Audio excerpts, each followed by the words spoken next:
सत्य के गुणगान श्री भगवान श्री मुख गा रहे। आगमों में सत्य की महिमा भरी पुरजोर है। आगमों में सत्य की महिमा भरी पुरजोर है। सत्य से बढ़कर जगत में कौन सत्पथ और। सत्य से विश्वास व्यक्ति विकास वर्ता। सत्य से विश्वास व्यक्ति विकास वर्ता। सत्य से स्वाधीनता जीवन सुधरता। सत्य से स्वाधीनता जीवन सुधरता। सत्य व्यापक विश्व के इस छोर से उस छोर है। सत्य व्यापक विश्व के इस छोर से उस छोर है। सत्य से बढ़कर जगत में कौन सतपथ और है। सत्य के बल पर प्रबल पापों से बचते पात की। सत्य के बल पर प्रबल पापों से बचते पात की। चोर मणि से खर कहानी है गवाह इस बात की। चोर मणि से खर कहानी है गवाह इस बात की। सत्य की आराधना में क्यों हृदय कमजोर है। सत्य की आराधना में क्यों हृदय कमजोर है। सत्य से बढ़कर जगत में कौन सत्पथ और है। सत्य ही है सार बस निस्सार इस संसार में। सत्य ही है सार बस निस्सार इस संसार में। कौन अपनाते इसे जीवन के कारोबार में। कौन अपनाते इसे जीवन के कारोबार में। फल मधुर पर साधना तुलसी तपस्या घोर है। फल मधुर पर साधना तुलसी तपस्या घोर है। सत्य से बढ़कर जगत में कौन सतपथ और है। और सब पगडंडियां यह राजपथ की दौड़ है। सत्य से बढ़कर जगत में कौन सतपथ और है।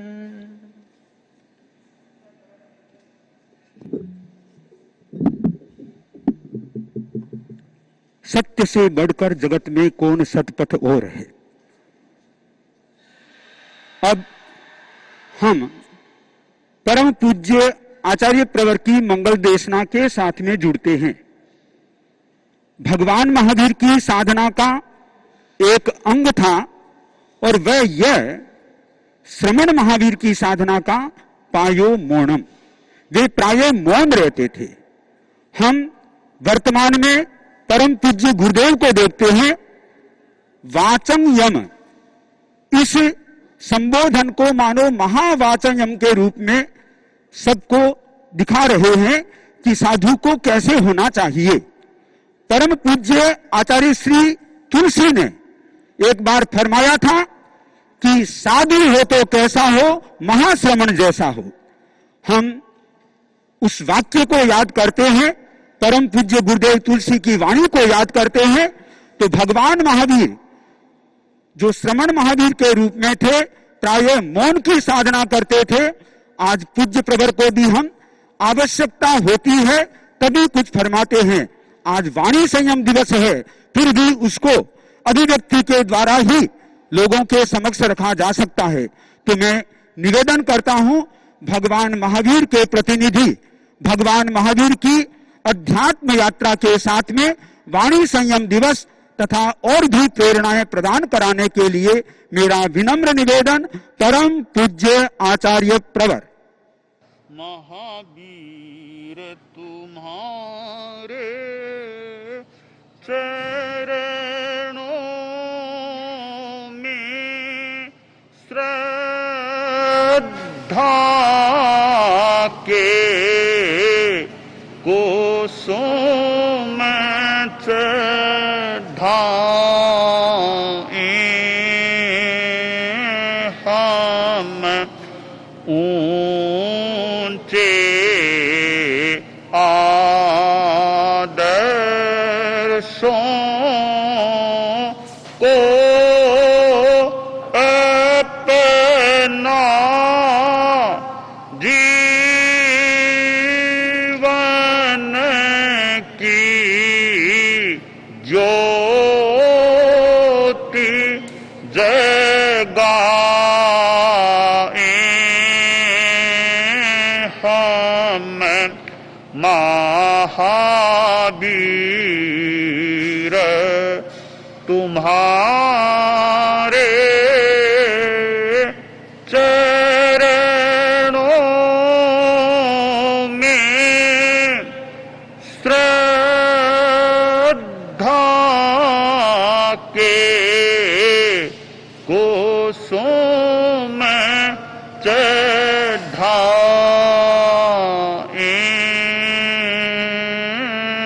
हम।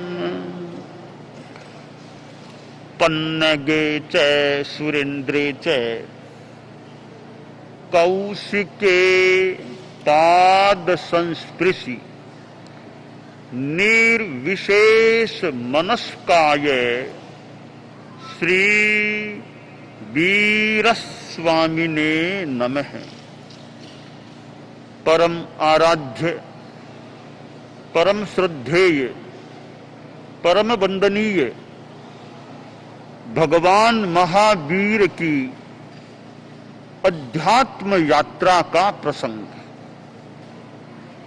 भगवान महावीर की आत्मा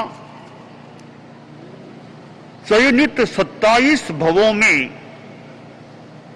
18वें भव जन्म में जीवन में वासुदेव के रूप में प्रकट हुई थी, बनी थी। और उस समय उनका नाम था त्रिपृष्ठ वासुदेव। मैं त्रिपृष्ठ के जीवन पर कुछ बता रहा हूं। जैसा कि मैंने कल बताया था कि पोतनपुर के राजा प्रजापति के 2 लड़के हुए थे, एक अचल और दूसरा त्रिपृष्ठ। दोनों लड़के विद्या पारंगत हो गए और अपने पिता राजा का सहयोग करने लग गए। उसी समय एक और सम्राट सत्ताधीश जो भी था उसका नाम था अश्वग्रीव। अश्वग्रीव वह प्रतिवासुदेव था। तो अश्वग्रीव बड़ा शूरवीर था, पराक्रमी था और संग्राम का शौकीन था। 3 खंडों का अधिपति। अश्वग्रीव की राजधानी थी रत्नपुर। एक बार अश्वग्रीव के मन में आया कि मेरा भविष्य कैसा है, यानी मेरा जीवन काल का समापन किस रूप में होगा। सहज आयुष्य संपूर्ति होगी या कोई व्यक्ति मेरा वध करेगा, यह जानकारी करनी चाहिए। तो जानकारी तो कौन दे? कोई केवल ज्ञानी बता दे तो जानकारी, और कोई अतीन्द्रिय ज्ञानी जैसा, या फिर संसार में ज्योतिषी पंडित, ये लोग कुछ कुछ ऐसी बातें बता सकते हैं। अश्वग्रीव ने कहा, मैं अपनी शैली में बात बढ़ा रहा हूं कि एक कोई जानकार अच्छे पंडित जी को बुलाओ। मंत्री आदि से किसी से कहा होगा, जानकार पंडित को बुलाओ। एक पंडित को लाया गया। राजा के पास ज्योतिषी जो थे, पंडित जी बैठे। तो अश्वग्रीव बोला, पंडित जी महाराज कुछ बताइए, आप ज्योतिष के जानकार हैं, मेरे भविष्य के बारे में बताइए। महाराज क्या बताएं आपका भविष्य, आप तो महान व्यक्ति हैं, उज्जवल भविष्य हैं, सामने चेहरा बोल रहा है, हमें क्या बताना आपके भविष्य के बारे में। आपका चेहरा खुद बोल रहा है आप कितने अच्छे भाग्यशाली हैं। ये तो ठीक है पंडित जी, ये बात बताइए मेरे आयुष्य की क्या स्थिति है। आयुष्य बहुत लंबा है, बहुत लंबा आयुष्य है, कोई चिंता नहीं, लंबा मान लो होगा, आखिर मृत्यु तो होगी ना, वो तो दुनिया का नियम है। तो मेरी मृत्यु सहज मृत्यु होगी या कोई मेरा वध करेगा। बोला महाराज आपने कठिन सवाल कर लिया, मेरे से कठिन सवाल कर लिया है। अब आपके देहावसान के बारे में मैं बोलूंगा, लोग मुझे पकड़ लेंगे तो कि ऐसी बातें क्यों की तुमने महाराज के सामने, मेरे तो कई कठिनाई हो जाएगी। तो राजा बोला पंडित जी चिंता नहीं करो, आप जो है सो बोलिए, कोई चिंता मत करो आप। कहा ठीक है महाराज। अपने ज्ञान का उपयोग किया और बोला महाराज है वो बात मुझे बतानी पड़ेगी, आपकी मृत्यु सहज रूप में नहीं होगी, सामान्य आयुष्य पूर्ति के रूप में नहीं होगी, कोई आदमी आपका वध करेगा, यह मैं बता सकता हूं। अच्छा, राजा थोड़ा सा सहमा कि मुझे कोई मारने वाला भी होगा दुनिया में, मैं इतना शक्तिशाली, मुझे कोई मारने वाला पैदा होगा या हो गया। राजा बोला पंडित जी आप उसका नाम बताओ, मुझे नाम बताइए, कौन मेरा वध करने वाला होगा, नाम बताओ। महाराज माफी चाहता हूं, क्षमा कीजिए, आपको कोई मारेगा यह मैंने बता दिया, तो कौन मारेगा उसका नाम बताना मेरे विधि विधान के अनुकूल नहीं है, नाम नहीं बता सकता, संकेत दे दिया मैंने। कहा पंडित जी एक काम करो, नाम मत बताइए, कोई लक्षण बता दीजिए कि ऐसा ऐसा आदमी वो आपको मारेगा, लक्षण बता दीजिए। पंडित जी बोले महाराज थोड़ा काम है तो कठिन, परंतु आप राजा हैं तो मैं 2 लक्षण बताता हूं, आपका जो हंता होगा उसके 2 लक्षण, 2 पहचान। पहला लक्षण यह है कि आपका एक दूत है जिसका नाम है चंडवेग। चंडवेग है। आपके राजदूत चंडवेग का जो राजकुमार अपमान कर देगा या उसको पराजित करेगा वो आपका हंता होगा। दूसरा लक्षण है महाराज, शेर का आतंक होगा, उस आतंकी शेर को जो मार देगा वो राजकुमार आपका हंता होगा। ये दो लक्षण हैं। राजा ने जान लिया कि बहुत साफ बता दिया कि मेरे राजदूत चंडवेग को पराजित या अपमानित करेगा और आतंकी शेर को मार देगा, वह राजकुमार मेरा हंता होगा। अब इस पर गहराई से ध्यान देना होगा। ठीक है पंडित जी, बहुत आपने अच्छा बता दिया है।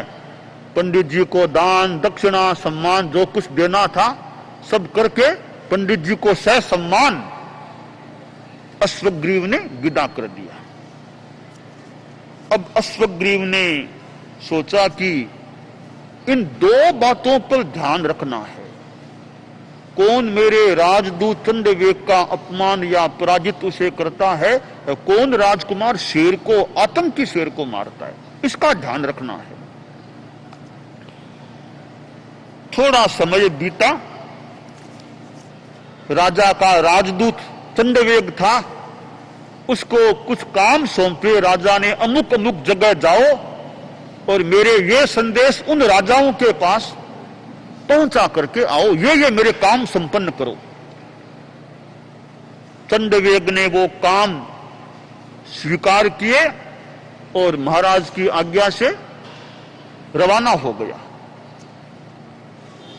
प्रतिवासुदेव अश्वग्रीव के कार्य करते करते करते करते वह चंडवेग पोतनपुर पहुंचता है, जहां का राजा ये प्रजापति जिसकी पहली मैंने चर्चा की पहले, वहां पहुंचा तो प्रजापति राजसभा में बैठा था, राजसभा में विद्यमान था और एक मनोरंजन का संगीत का कार्यक्रम चल रहा था। अब संगीत में अपना रस भी होता है, संगीत का रस भी होता है, और संगीत में भक्ति साथ में जुड़ जाए, प्रभु की भक्ति के गीत हो तो संगीत आध्यात्मिक संदर्भ में भी लाभदायी बन सकता है। संगीत में गीत गाने वाले का गला भी बढ़िया हो, राग भी अच्छी आती हो और गाने वाला रुचि से गाने वाला हो तो संगीत में गीत बढ़िया हो सकता है। राग भी नहीं आती, गला भी है वैसा ही है, रुचि भी नहीं है संगीत की, बैरागी मंडल के सदस्य हैं, वो गीत गाएंगे तो कितना क्या बढ़िया गीत गाएंगे। तो गीत गाने वाले का गला अच्छा हो, राग अच्छी हो और रुचिशील हो, फिर जो गीत का रस या समाबंधता है वो अपने आप में महत्वपूर्ण हो सकता है। हमारे साधु साध्वियां, समन श्रेणी सदस्य, इधर उपासक श्रेणी के सदस्य सदस्याएं भी गीत भी गाते होंगे। तो गीत गाना है, पहले राग उसकी अच्छी आनी चाहिए, राग न आए तो धार लेनी चाहिए राग कैसे है। रामायण का व्याख्यान वांचना है, रागे नहीं आए तो ठीक है, रागे आए फिर गाए, गला ठीक हो तो अच्छा गीत हो सकता है। तो गीत का भी एक अच्छा अपना प्रभाव हो सकता है। व्याख्यान में कोई अच्छा गीत गाए, आध्यात्मिक भक्ति प्रदान गीत गाए तो व्याख्यान में भी कुछ, जैसे भोजन में थोड़ी मिठाई आदमी खाए, मिठाई खाए, साग फुल्का रोटी थोड़ी मिठाई भी खाए तो भोजन में कुछ एक आस्वाद हो सकता है। हालांकि मिठाई खाने का संयम भी होना चाहिए, एक खाने में मिठाई का अपना मिठास होती है। तो व्याख्यान में थोड़ा गीत आ जाए बढ़िया राग से तो व्याख्यान में थोड़ी मिठास भी हो सकती है। संगीत का प्रोग्राम चल रहा था और वो बीच में राजदूत भी आ गया, चंडवेग आ गया। संगीत के कार्यक्रम में राजा खुद विराजमान बैठा था, राजकुमार भी बैठे थे, एक उच्च स्तरीय प्रोग्राम था। राजदूत बीच में आया कि ठीक है, राजदूत आए, आओ राजा ने सम्मान किया, आओ राजदूत, राजदूत सम्मान्य, आओ बैठिए, सम्मान दिया राजा ने सम्मान दिया प्रजापति ने। त्रिपृष्ठ ने सोचा ये बीच में कौन आ गया, रंग में भंग कर दिया, बीच में प्रोग्राम डिस्टर्ब हो गया, क्यों बीच में आ गया, थोड़ा मन में आक्रोश आ गया और मौका देकर त्रिपृष्ठ ने थोड़ी उसका अपमान किया, क्यों बीच में आए, मौका देखना चाहिए था, क्यों बीच में क्यों आ गए आप, थोड़ा अपमान कर दिया, भर्त्सना कर दी। चंडवेग को बुरा लगा कि मैं राजा का राजदूत हूं, मेरा अपमान कर दिया। सोचा अब ऐसा ही आदमी है दादा, ठीक, चलो यहां से। राजदूत वहां से रवाना हो गया और अपनी राजधानी रत्नपुर पहुंचा। महाराज अश्वग्रीव से मिला, राजा ने सारी अपनी यात्रा की पूछी, रिपोर्ट के क्या क्या काम हुए सब बताओ। रिपोर्ट दी और बोलते बोलते बोला, अंतिम मेरा पड़ाव था पोतनपुर में। अच्छा, वहां कैसा रहा, वहां के महाराज प्रजापति ठीक है ना। चंडवेग थोड़ा सा आक्रोश में आ गया, क्यों, क्या बात है महाराज, क्या बताऊं, पोतनपुर में गया, वहां का राजा प्रजापति बहुत बढ़िया आदमी है, हाँ वो तो मेरा मित्र है, नहीं बहुत बढ़िया आदमी है, बहुत मुझे सम्मान दिया, मुझे प्यार दिया। तो क्या महाराज वो उनका वो है बेटा त्रिपृष्ठ, वो है वैसा ही है क्या महाराज, क्या पिता ने तो मुझे प्यार दिया, बेटे ने मुझे विदासा कर दिया, असम्मान किया, अपमान किया। जितना पिता महान है उतना ही बेटा वो है वैसा ही है, मेरा अपमान किया गया। ये अपमान किया गया बात सुनीर अश्वग्रीव का दिमाग ठनका। अरे वो पंडित जी ने कहा था ना कि जो राजकुमार चंडवेग राजदूत का अपमान करेगा, पराजित करेगा, वो आपका हंता होगा। तो एक लक्षण तो मिल गया, अभी एक लक्षण की ओर प्रतीक्षा करूं, फिर बाद में योजना बनानी होगी। उधर कुछ किसान महाराज अश्वग्रीव के पास आए, बोले अन्नदाता हम तो संकट में आ गए। राजा बोला, रे अन्नदाता तो आप लोग हैं, हम तो नाम के अन्नदाता, आप काम के अन्नदाता हो, अन्नदाता तो आप हो, अनाज आप देते हो जनता को कि महाराज सब आपकी कृपा है, हम बड़े संकट में हैं। क्या हुआ महाराज, एक शेर हमारे खेतों में कई बार आ जाता है, बड़ा भय लगता है, कहीं बच्चों को खा जाएगा तो और हमें मार देगा तो, और महाराज हम बड़े आतंकित हो गए शेर से। आप राजा हैं, आप हमारे रक्षक हैं, राजा का कर्तव्य है प्रजा की रक्षा का प्रयास करना। किंग राजा यो न रक्षति, हमारे संतों को कालू कौमुदी किन्हीं को याद हो, कालू कौमुदी का समास प्रकरण याद हो पूर्वार्ध में, तो वह उदाहरण दिया गया है।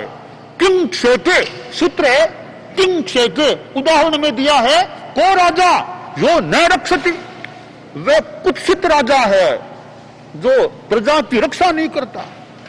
तो महाराज हमारे रक्षक आप, हमारे मालिक आप हैं, हमारी शेर से आप रक्षा की व्यवस्था कीजिए। राजा ने व्यवस्था दी, भी खेतों में आतंक है, किसान तो हमारे अन्नदाता लोग हैं, तो यह व्यवस्था दी जा रही है, मेरे अधीन जो राजे हैं, इतने राजे मेरे अधीन हैं, एक एक राजा की बारी बारी से दायित्व उस पर आए, एक एक दिन वहां ड्यूटी दे और शेर से किसानों की रक्षा करे। यह मेरा निर्देश है। निर्देश जारी किया गया पूरे साम्राज्य में कि यह व्यवस्था अमुक दिनांक अमुक राजा, अमुक दिनांक अमुक राजा, इस शेड्यूल से जिसका नाम है उस राजा का जिम्मा होगा, उन खेतों में रुखवाड़ी की व्यवस्था करे और किसानों की शेर से रक्षा करे। एक एक राजा का जिम्मा दायित्व बारी बारी आएगा। व्यवस्था जारी कर दी गई। अब राज्य जाते रक्षा के लिए, इस बारी के अंतर्गत एक दिन प्रजापति का भी नंबर आ गया। तो लिस्ट में नाम था यह दिनांक और प्रजापति का नंबर आज। तो प्रजापति तैयार होने लगा भी आज मुझे जाना है खेतों में रक्षा के लिए। तैयार हो रहा था, त्रिपृष्ठ ने देखा कि पिताजी कहीं जाने की तैयारी में हैं। तो पूछा, पिताश्री आज कहां पधारना होने वाला है? कहा, रे बेटा आज हमारी बारी है ना, वो खेतों में रक्षा के लिए वहां ड्यूटी देनी है, तैनात होना पड़ेगा हमारे सिपाहियों को, हम सबको, हम लोगों को। तो मैं जा रहा हूं वो काम, रक्षा का काम करने के लिए। तुम लोग यहां घर में रहना, मैं जा रहा हूं। पिताजी आप कहां पधारोगे, ये छोटे मोटे काम है, हम बच्चे ही कर लेंगे, आप विराजिए, विराजो आप। कहे मेरी बारी? क्या बारी, सब बारी हम देख लेंगे, आप विराजो यहां पर। पिता को जबरदस्ती विनय के साथ आप कमरे में विराजिए, हम बच्चे देख लेंगे ये काम। तो पिता ने सोचा कि मेरे बच्चे भी योग्य हैं तो मुझे क्या चिंता है, जिस बाप के बेटे योग्य हो तो बाप चिंता ज्यादा क्यों करे। तो ठीक है तुम लोग जाओ। दोनों भाई अचल और त्रिपृष्ठ तैयार हुए कि हम जाएंगे आज रक्षा का जिम्मा ड्यूटी देने के लिए। शस्त्रास्त्र से सुसज्जित होकर दोनों चले। चिंतन किया, अरे खेतों में जाएं और कहीं जाएं। देखिए दो वृत्तियां होती है, एक स्वानी वृत्ति और एक संघी वृत्ति। स्वानी वृत्ति क्या है? ऊपर को देखना। संघी वृत्ति मूल को देखना। हमें अपने जीवन में समस्या को ऊपर से भी देखना चाहिए और समस्या को गहराई में, मूल में, नीचे भी देखना चाहिए। आगम में कहा गया है, अगम च मूलम च विगिन च धीरे, अग्र और मूल का विवेचन करो कि समस्या का मूल क्या है। मूल है शेर। तो पोरा देंगे, ड्यूटी देंगे, आज हम देंगे, कल वो देंगे, फिर वो देंगे। ये बारी बारी क्या होती है? बारी क्या होती है? बारी को समाप्त करना चाहिए। बारी रहे नहीं, ऐसा कुछ काम करेंगे, आज प्रयास करेंगे। तो क्या करना चाहिए कि शेर है कहां, उधर चलना चाहिए। किसानों से मिले कि भाई लोगों क्या बात है, कि हाँ सा हम तो बड़े आतंकित हैं शेर से। अरे शेर रहता कहां है? शेर तो वो आगे गुफा है शेर की, वहां रहता है, वहां से वो यहां कई बार आता है। ठीक है, दोनों भाई शेर की गुफा की ओर आगे बढ़े और कुछ निकट पहुंच गए गुफा के। तो दोनों भाइयों ने नाद किया। नाद, जो नाद की ध्वनि सुनी वो शेर गुफा में ही था। आवाज से क्रुद्ध हो गया शेर, आकृष्ट हो गया, वो बाहर आया। गुफा से बाहर आया, भाइयों ने देखा हाँ राजा, जंगल का राजा बाहर आ गया है, अब लड़ाई करने में आसानी हो जाएगी। तो शेर उन भाइयों की ओर आ रहा था। त्रिपृष्ठ ने सोचा कि लड़ाई तो बराबर की होनी चाहिए। शेर पैदल है और मैं रथ में बैठा हूं, यह तो बराबरी की लड़ाई नहीं होगी। शेर पैदल है तो मुझे भी पैदल ही चलना चाहिए। रथ से नीचे उतर गया, पैदल चलने लगा शेर की ओर। फिर सोचा, अरे शेर के पास कोई हथियार नहीं है तो मैं हथियार क्यों रखूं। अपने हथियार भी रथ में छोड़ दिए कि बिना हथियार पैदल चलूंगा। शेर के सामने बढ़ने लगा, आगे चलने लगा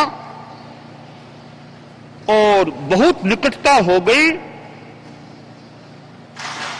तो शेर तो आक्रोश में था ही भयंकर, दहाड़ की। दहाड़ करके त्रिपृष्ठ पर झपटा शेर। शेर झपटा तो त्रिपृष्ठ महान मानो बलशाली व्यक्ति और विद्युत अद्भुत वेग से लपक कर शेर के दोनों जबड़ों को पकड़कर जबड़ों को चीर दिया, मानो पुराने बांस को चीरा हो। जबड़ों को चीरा और कुछ ही समय में शेर गिरा, प्राणांत हो गया। शेर के मरने की खबर फैली,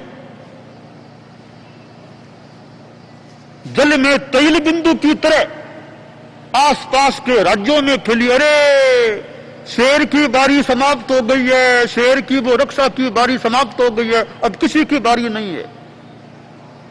अश्वग्रीव के पास संवाद आया कि महाराज अब कल से बारी नहीं। क्यों बारी क्यों नहीं है? तो शेर खत्म है। अच्छा, किसने किया शेर को खत्म? महाराज वो प्रजापति का बेटा है, कोई नाम सुना था, त्रिपृष्ठ नाम है, उसने खत्म कर दिया। यह सुनार अश्वग्रीव का दिमाग क्यों ठनका रे? ये दूसरा लक्षण और आ गया। पहला क्या मिला था? राजदूत का अपमान, दूसरा आतंकी शेर को मारने वाला। थोड़ा सा सहम गया राजा की खुशखबरी क्या, यह दुख खबरी है मेरे लिए। तो लोगों ने कहा खुशखबरी, शेर मर गया, समस्या खत्म है। मन में सोचा अश्वग्रीव ने, खुशखबरी तुम्हारे लिए, दुख खबरी मेरे लिए, दोनों लक्षणों वाला वो राजकुमार मुझे अब जानने में आ गया। अब सोचा कि इस राजकुमार को मारा जाए, तो यह मेरा हंता होने वाला कहा गया है, इसको मरवा दूंगा, फिर कौन मुझे मार सकेगा? तो कैसे मारें कैसे? कि तरीके से मारे, मीठा मीठा बोल के मारे। मीठा जहर यानी मीठा मीठा बोल के मीठे तरीके से मारेंगे। तरीका सोचा और एक दूत को पोतनपुर भेजा गया प्रजापति के पास, और संदेश भेजा गया। संदेश में कहा गया कि प्रजापति महाराज, हमें बड़ी खुशी है कि आपके राजकुमार ने समस्या का समाधान कर दिया, हमारे साम्राज्य की समस्या को समाहित कर दिया। ऐसे सुयोग्य राजकुमार को हम सम्मानित करना चाहते हैं। आप अपने राजकुमार को भेजिए, हम उसका सम्मान करना चाहते हैं। और दोनों पुत्र गए थे, दोनों पुत्रों का सम्मान करना चाहते हैं।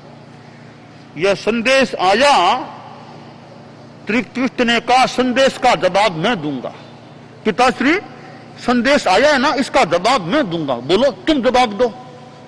त्रिपृष्ठ बोला कि संदेश का जवाब है कि जो राजा अश्वग्रीव एक शेर को नहीं मार सका, ऐसे कमजोर, कायर, दिलगीर, बुजदिल राजा के हाथ से हम कभी सम्मान ग्रहण नहीं करेंगे। यह हमारा संदेश दे देना अश्वग्रीव को। अश्वग्रीव के पास यह उत्तर पहुंचा संदेश का कि त्रिपृष्ठ ने कहा कि ऐसे बुजदिल, कमजोर राजा के हाथ से हम सम्मान नहीं लेंगे। यह सुनार प्रतिवासुदेव अश्वग्रीव तिलमिला उठा कि इतना अपमान किया हमारा। चतुरंगिनी सेना के साथ युद्ध भूमि में आ डटा। युद्ध की घोषणा हो गई, प्रजापति भी तैयार हुआ युद्ध के लिए, और युद्ध चला हुआ जो भी। आखिर त्रिपृष्ठ भी था युद्ध में। युद्ध का अंतिम यह हुआ, त्रिपृष्ठ ने सुदर्शन चक्र के द्वारा अश्वग्रीव का सिर धड़ से अलग कर दिया। प्रतिवासुदेव का प्राणांत हो गया, और अब साम्राज्य का मालिक वासुदेव के रूप में त्रिपृष्ठ बन गया। यह त्रिपृष्ठ कौन है? भगवान महावीर का जीव है। भगवान महावीर की आत्मा वर्तमान में कथानक में त्रिपृष्ठ के रूप में है। तो अभी भगवान महावीर वासुदेव त्रिपृष्ठ के रूप में अब हो गए हैं। प्रतिवासुदेव को मार दिया था। बड़ा भाई अचल, वासुदेव का बड़ा भाई बलदेव होता है, अचल बलदेव बन गया और त्रिपृष्ठ वासुदेव बन गया। अब वासुदेवत्व का भोग किया जा रहा है त्रिपृष्ठ के द्वारा। एक बार पोतनपुर में भगवान श्रेयांसनाथ का पादार्पण होता है और दोनों भाई त्रिपृष्ठ और अचल परम प्रभु भगवान के प्रवचन देशना में जाते हैं। प्रवचन सुना, इससे त्रिपृष्ठ को फिर सम्यक दर्शन की प्राप्ति हो जाती है और कुछ समय बाद वह प्रकाश फिर समाप्त हो जाता है, वापिस त्रिपृष्ठ मिथ्यात्वी बन जाता है। समय आगे बढ़ता है, एक बार फिर त्रिपृष्ठ के वहां भी संगीत का प्रोग्राम आयोजित किया गया। संगीत का कार्यक्रम हो रहा था। संगीत में स्वयं वासुदेव उपस्थित था। प्रोग्राम में अच्छा कार्यक्रम चल रहा था और वासुदेव ने थोड़ी देर, कुछ देर बाद अपने सेवक से कहा, सैया पालक से, कि देखो प्रोग्राम जारी है और मुझे नींद अगर आ जाए ना, आंखें बंद हो जाए, नींद आ जाए तो प्रोग्राम को बंद करा, मेरी नींद में बाधा नहीं पड़नी चाहिए, प्रोग्राम को बंद करा देना। यह सेवक को निर्देश दिया था। महाराज वासुदेव को पर्यंक पर लेटे नींद आ गई। सेवक ने देख लिया, सैया पालक ने, कि महाराज को नींद तो आ गई है। महाराज ने कहा भी था कि नींद आने के बाद प्रोग्राम बंद कराना है, इतने लोग बैठे हैं, बढ़िया गीत आ रहे हैं, तो बंद तो क्यों कराऊं, नींद ऐसे ही, नींद आई गई है, नींद तो आई गई है, क्या बात है, प्रोग्राम चलता रहे, क्या दिक्कत है। अरे आज्ञा का उल्लंघन नहीं करना चाहिए, आज्ञा आज्ञा होती है, नींद आई कि नहीं आई, आज्ञा क्या है, आज्ञा पर भी ध्यान देना चाहिए। हमारे साधु साधियां हैं, आज्ञा की, जो बड़ों की या आचार्यों की आज्ञा है, तो आज्ञा का महत्व है। गुरु आज्ञा जहां बड़ी है, बन पहरेदार खड़ी है, गुरु आज्ञा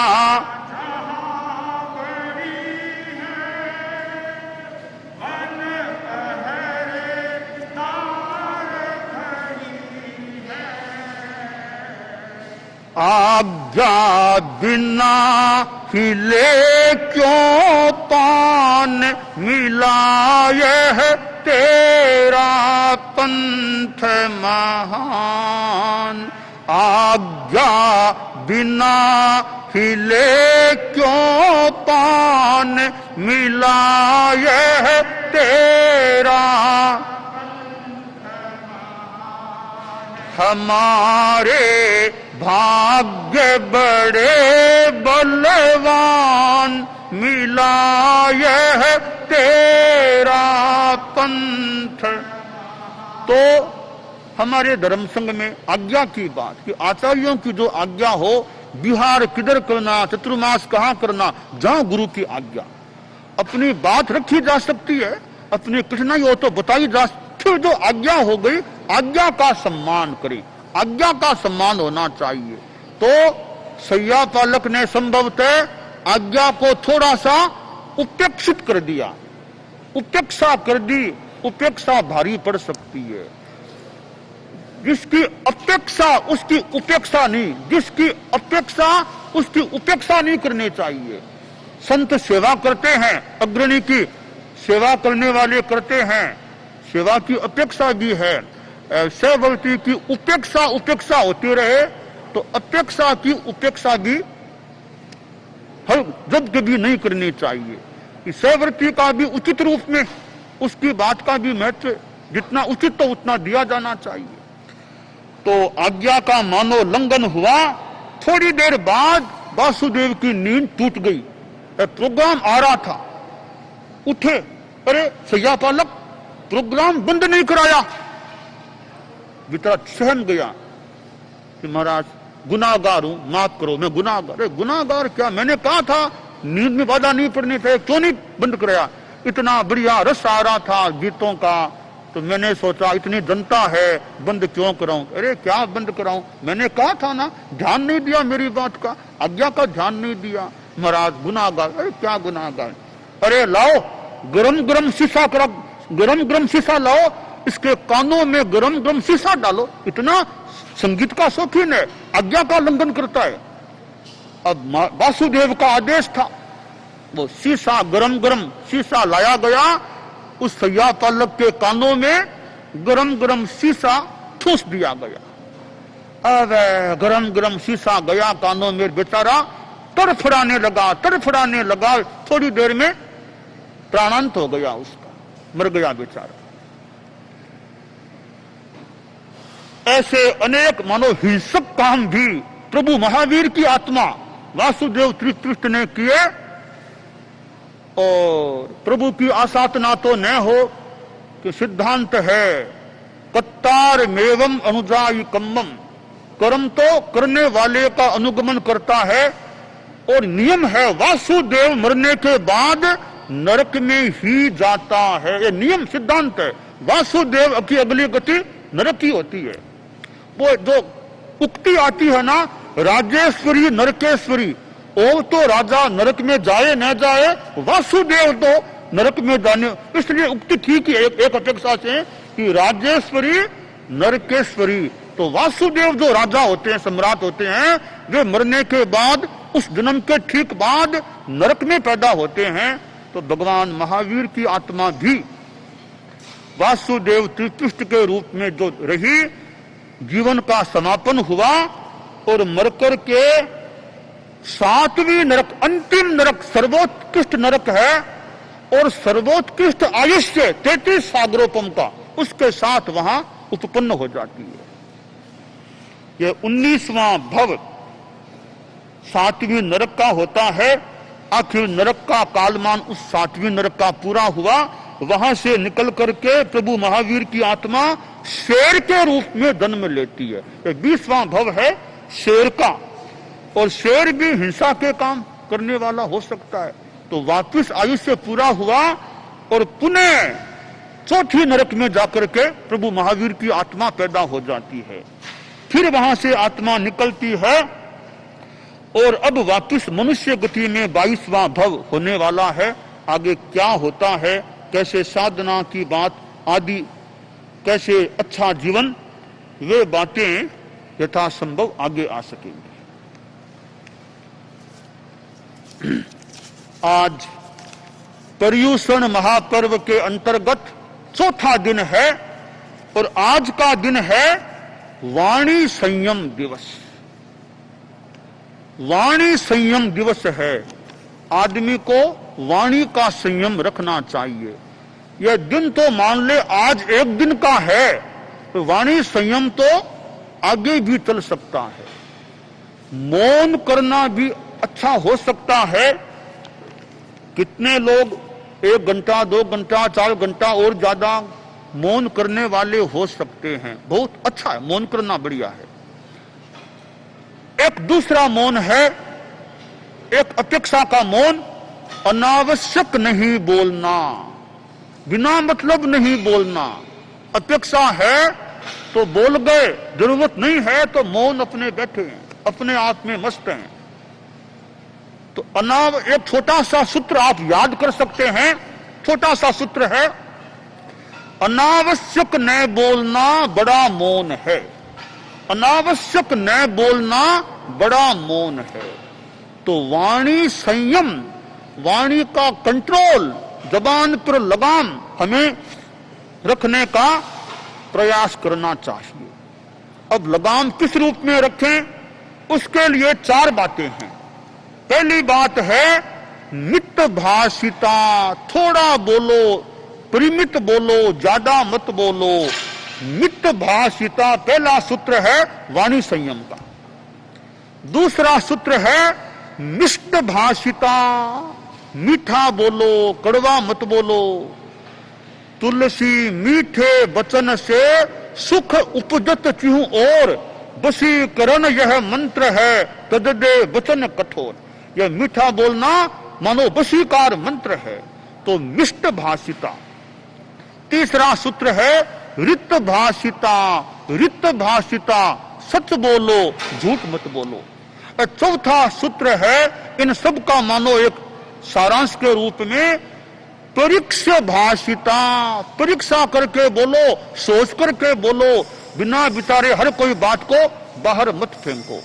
तो जो मित भाषी है, मिष्ट भाषी है और रित यथार्थ भाषी है और परीक्षा भाषी है, वो बोलने की दृष्टि से एक कलाकार आदमी, कला युक्त बोलने वाला आदमी हो सकता है। मैंने वाणी संयम पर एक गीत की रचना की है, वो गीत भी मैं गाना चाहता हूं।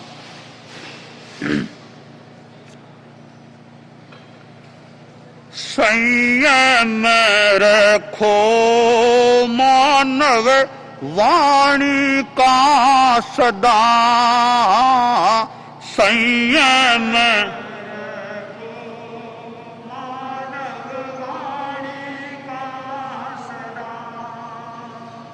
वच अविवेक का उत्पाद विपदा, वच अविवेक का उत्पाद विपदा, संयम रखो मानव वाणी का सदा, संयम रखो मानव।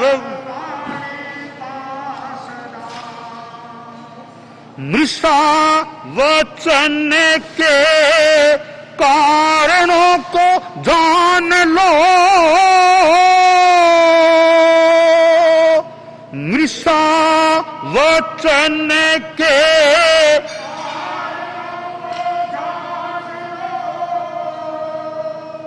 शास्त्र के निर्देश को अपने में ढाल लो, हाँ अपने में ढाल लो।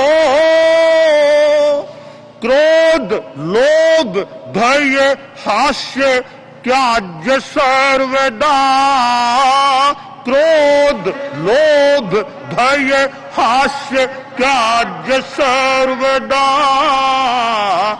संयम रखो मानव वाणी का सदा, संयम रखो मानव। बहुयम माय आलवे आगम का उपदेश है, बहुयम माय आलवे आगम का सुविचारित बोलना धर्म का निदेश है, हाँ धर्म का निदेश है। जलपन शुक्ला है एक जीवन संपदा, जलपन शुक्ला है एक जीवन संपदा, संयम रखो मानव वाणी का सदा, संयम रखो मानव वाणी।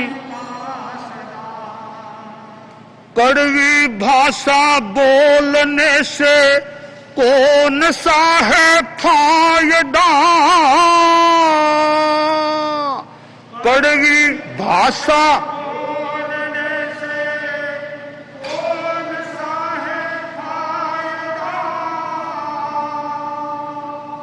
निष्ठ भाषित का प्रयोग शिष्ट जन कायदा, शिष्ट जन कायदा।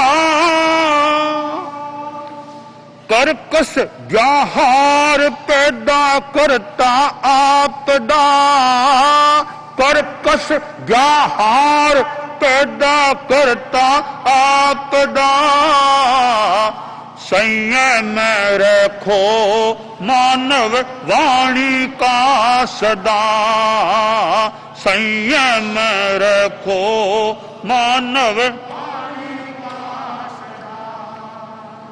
कानों से बहुत सुनते, आंखों से बहु देखते,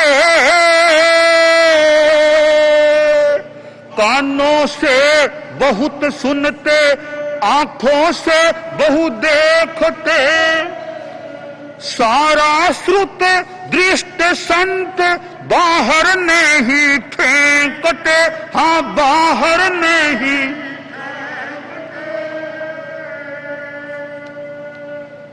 वचन विविक्ति नेमा सुनु सुखदा, वचन विविक्ति नेमा सुनु सुखदा, संयम रखो मानव वाणी का सदा, संयम रखो मानव वाणी।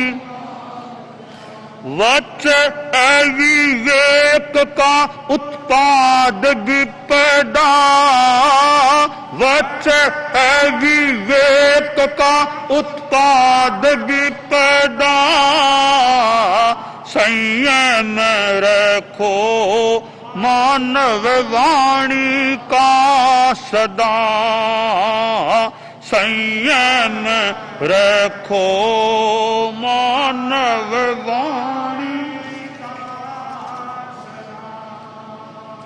तो ये वाणी संयम दिवस है। आज तो मान लो विशेष रूप से मौन किया जा सकता है, पर आगे भी हमारी जीवन शैली में ऐसा जुड़ जाए कि वाणी का संयम रखना, थोड़ा बोलना चाहिए, ज्यादा नहीं बोलना चाहिए। संस्कृत में कहा गया है, मौखर्यम लाघव करम, मौन मुन्नति कारकम, मुखरौ नूपुरौ पादे और कंठे हारो विराजते। कवि ने कहा यह मुखरता यानी ज्यादा बोलना, ज्यादा बोलना, ज्यादा बोलना। भाषण देना है, भाषण देना है, बड़ा प्रोग्राम है, वक्ता बहुत है, पर एक वक्ता बहुत लंबा बोलना शुरू कर दे, लंबा लंबा, मानो गहराई की पूर्ति लंबाई से करने का प्रयास करता है। तो गहराई, वाणी में अगर गहराई है तो थोड़ी बात भी काम करने वाली हो सकती है। थोड़ा सा इंजेक्शन है, ठीक है, बीमारी दूर कर सकता है। तो बात में दम अगर है, हमारी बात में दम है, तो थोड़ी बात भी काम कर सकती है। तो मौका देखना चाहिए, कहां कितना बोलना चाहिए। अपेक्षा है, हमारे संत लोग बैठे हैं, न्यारा में धर्म प्रचार काम संवत्सरी का व्याख्यान हो, 3 घंटा बखान दो, 4 घंटा दो, 5 घंटा दो, लोगों को सुनाओ, ठीक है। और कोई गुरुकुलवास में कोई पट्टोत्सव का प्रोग्राम है, वहां लंबा बखान शुरू कर दे, तो इतना बढ़िया नहीं। तो कहां कितना बोले, तो जितना बोलना अपेक्षित है, जितना बोलना उपयोगी है, उतना बोलना तो ठीक है। बिना उपयोगिता के हमारी वाणी इतनी सस्ती न हो कि जहां कहीं वो चली जाए। एक सुंदर दोहा है, वचन रतन मुख कोट है, होठ कपाट बनाए, समझ समझ हरफ काढ़िए, मत पर वस पर। वचन रतन मुख कोट है, ये हमारे शब्द हैं, वचन है, वो रत्न है, रत्न। ये मुंह कोट है, दुर्ग है, होठ उसके गेट हैं, दरवाजे हैं। तो दरवाजों को बंद रखो, जहां अपेक्षा वहां खोल दो। समझ समझ ध्यान देकर के शब्द निकालिए, वरना कहीं लेने से देना बढ़ सकता है। क्या बात बोलनी, कहां बोल दी, नहीं बोलने की बात बोल दी, तो उल्टी समस्या पैदा हो सकती है। तो हमें वाणी का विवेक और संयम रखना चाहिए। और वाणी में ज्यादा तेजी काम की नहीं है, गुस्सा काम का नहीं है। मेरा तो काफी सिद्धांत सा यह धारणा बन रही है कि गुस्सा प्रायः काम का है ही नहीं। गुस्सा काम का नहीं, शांति काम की है। कोई बात कहनी है, शांति रखो। आप लोग गृहस्थ हैं, मान लो परिवार में रहते हो, ऐसे ही कुछ बोल दोगे गुस्से में तो समस्या पैदा कहीं हो सकती है। एक बाप और बेटे की बात, वो बोलने का संयम की बात है। पिता बैठा था और बेटा भी पास में था और कई लोग भी संबंधी लोग आए हुए थे। व्यापार की धंधे की बात चली तो बात बात में पिता को गुस्सा आ गया और बेटे को खूब डांटा कि तुमने वो ठीक नहीं किया, वो ठीक नहीं किया, पैसा बर्बाद कर दिया, खूब डांटा। इतना आवेश नहीं, आवेश काम का नहीं है। शांति से बात करो तो बढ़िया, गुस्सा काम का नहीं प्राय मेरे हिसाब से। बाप ने खूब डांटा। अब लड़का भी जवान था, मन में गांठ बांध लिए, पिताजी ने इतने सगे संबंधी लोग आए हुए थे, इनके सामने मुझे इतना डांटा, मेरा अपमान कर दिया। मन में आ गई बात, आक्रोश आ गया। सगे संबंधी गए, बाद में वो बेटा मां के पास गया कि मां, आज से मेरे लिए खाना अलग थाली में परोसना। मैं पिताजी के साथ खाना खाया करता था, अब वो हो गया, उसको हो गया। अब आज के यानी आज शाम से ही मेरा खाना अलग है, पिताजी से अलग थाली में खाना परोसना, मैं पिताजी के साथ खाना नहीं खाऊंगा। मां ने जान लिया कि बाप बेटे में कुछ हो गया लगता है, तो मां ने उसके पिता को इशारा कर दिया, आज ध्यान दे लेना, बेटा नाराज है, बहुत ज्यादा नाराज है। पिता ने भी अनुभव किया कि मैंने आज ठीक नहीं किया, अपने बेटे को इस प्रकार लताड़ना अच्छा नहीं किया मैंने, इतने सगे संबंधी के सामने डांट दिया, अब बात को पलटना पड़ेगा। ठीक है, बात बिगड़ सकती है तो बात को कभी सुधारा भी जा सकता है। थोड़ी चोट लगा दी, वापिस मरहम पट्टी कुछ कर दो, ठीक हो सकता है। तो कड़ा बोल दिया तो वापिस कुछ ऐसा प्रयोग करो कि कड़ा जिसको बोला उसका मन साफ हो जाए, धुल जाए। पिता समझदार था, यो गुस्सा तो आ गया था। अब शाम का भोजन का समय हुआ, लड़के ने जैसा मां को कहा था तो मां ने अलग थाली में लड़के के लिए खाना परोसा, एक बाजोट लगा दिया, बेटा यहाँ खाना खा लो। वो थाली रखी, पिता सामने वाले कमरे में बैठा था, देखा हाँ थाली आ गई है, अलग थाली भोजन के लिए। पिता वहां से उठा, बेटे के सामने बाजोट के इधर आके बैठा, बोला बेटा आज दोपहर तक तो तुम मेरे साथ खाना खाते थे, आज से मैं तेरे साथ खाना खाऊंगा, मैं तेरे साथ खाना खाऊंगा। प्रेम से कहा, बेटे के मन की सारी समस्या काफूर हो गई। तो नहीं पिताजी, मैं आपके साथ ही खाना खाऊंगा, बात सारी खत्म हो गई। तो कभी गुस्सा आ भी जाए ना, आदमी है, कभी गुस्सा आ भी जाए तो वापिस उसको ठीक ठाक करने का यथोचित प्रयास कर लेना चाहिए, ताकि बात समाप्त हो जाए, वापिस हमारे संबंध मधुर हो जाए। इंसान है, कभी भूल हो सकती है, गुस्सा कभी आ सकता है, आ जाए, वापिस उसको ठीक करने का, बात को परोटने का यथोचित प्रयास भी करना चाहिए। तो वह भाषा गंदी है जिस भाषा में गुस्सा आता है, ज्यादा गुस्सा आता है, वो भाषा भी गंदी है जिस भाषा में झूठ है। झूठी भाषा गंदी और एक अपेक्षा से आक्रोशपूर्ण भाषा भी एक सीमा तक गंदी है। हमारी भाषा गंदी न बने तो हमें गुस्से से, भाषा को गुस्से से बचाना चाहिए। हमें अपनी भाषा को, आप लोग गृहस्थ हैं, जितना संभव हो सके भाषा को झूठ से बचाना चाहिए, तो भाषा अच्छी हो सकती है। देखिए, जो भाषा मिष्ट है, जो भाषा शिष्ट है, वह भाषा विशिष्ट है। जो भाषा मिष्ट है, जो भाषा शिष्ट है, वह भाषा विशिष्ट है। तो हमारी भाषा विशिष्ट बने, ऐसा हमें जितना हो सके प्रयास करना चाहिए।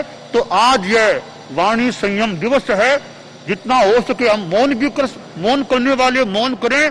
पर एक मेरा सूत्र आप फिर याद कर लें, अनावश्यक न बोलना बड़ा मौन है। अनावश्यक न बोलना, अनावश्यक न बोलना।